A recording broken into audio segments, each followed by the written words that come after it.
हाँ जी, क्या हाल है। तो दोस्तों, आपकी इस टेक्नोलॉजी से भरी डिजिटल दुनिया को सिर्फ आपके लिए आसान और सरल भाषा में समझाने के लिए मैं हिमांशु वापस आ गया हूँ, ताकि आप किसी से पीछे ना रहें। और एक और बात, चैनल और आपके साथ रिश्ता वही है, बस नाम और सोच नहीं है, और मेरा हेयर कट भी।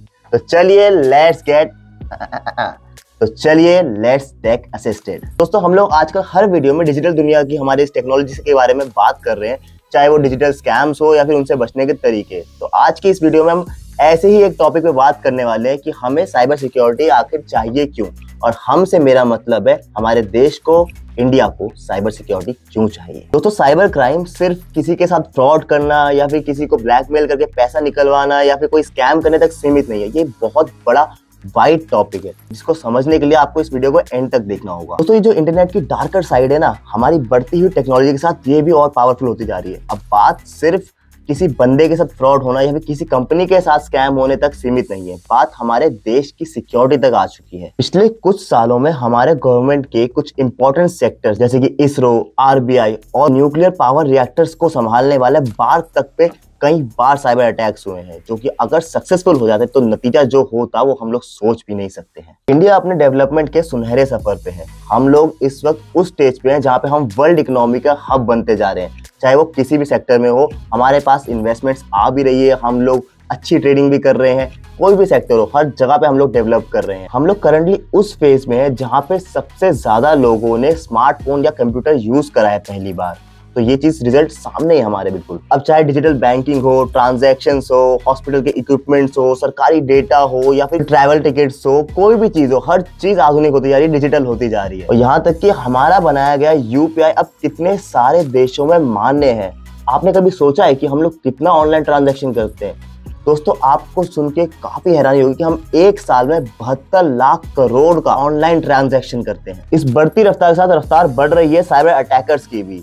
इंडिया वर्ल्ड में साइबर अटैक्स का हब बनता जा रहा है। एक रिपोर्ट कहती है कि 2022 में इंडिया ने सेकंड हाईएस्ट डेटा ब्रीच यानी कि डेटा का लीक होना या चोरी होने के केस रिपोर्ट करे।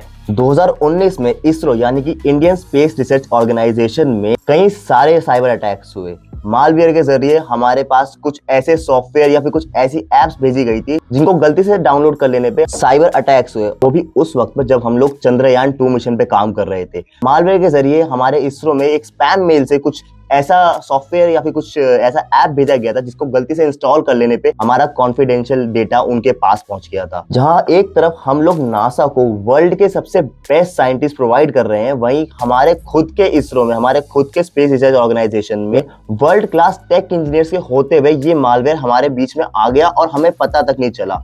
तो हम लोग जब इसरो के साथ ऐसा हो सकता है जहां पे इतने बेस्ट क्वालिटी के साइंटिस्ट है, तो फिर बाकी जो गवर्नमेंट साइट से या फिर जिन सेक्टर्स पे ध्यान नहीं दिया जाता तो उनके ऊपर खतरा और ज्यादा ही है। ऐसे ही पैंडेमिक के बाद कुछ चाइनीज अटैकर्स ने एम्स का डेटा ब्रीच किया था, और उस डेटा को लीक करने के लिए या फिर उस डेटा को डिलीट करने के लिए उन लोगों ने हमसे रैंसम्स तक मांगी थी। ऐसे ही एक और अटैक हुआ था, मगर जिस जगह पे हुआ था उस जगह पे गलती की कोई गुंजाइश नहीं है, क्योंकि वो जगह थी एटॉमिक पावर सेंटर।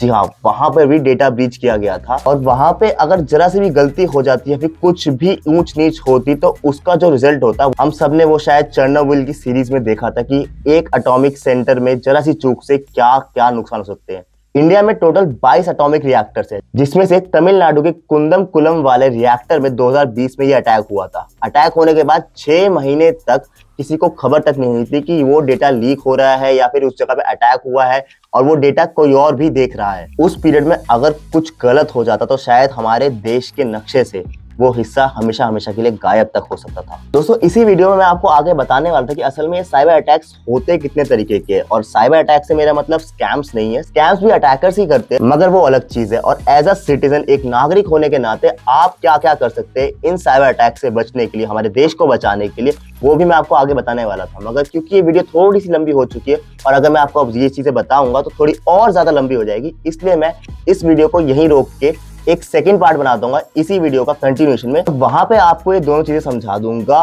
उम्मीद करता हूं जब तक ये वीडियो अपलोड होगी या फिर आप देख रहे होगे तब तक सेकंड पार्ट भी आ चुका होगा, ताकि आपका फ्लो ना टूटे और आप दोनों वीडियोस को साथ में ही देख पाएं। तो बस अभी के लिए इतना ही, मिलता हूं आपको जल्दी अगले पार्ट में। Keep watching Tech assist.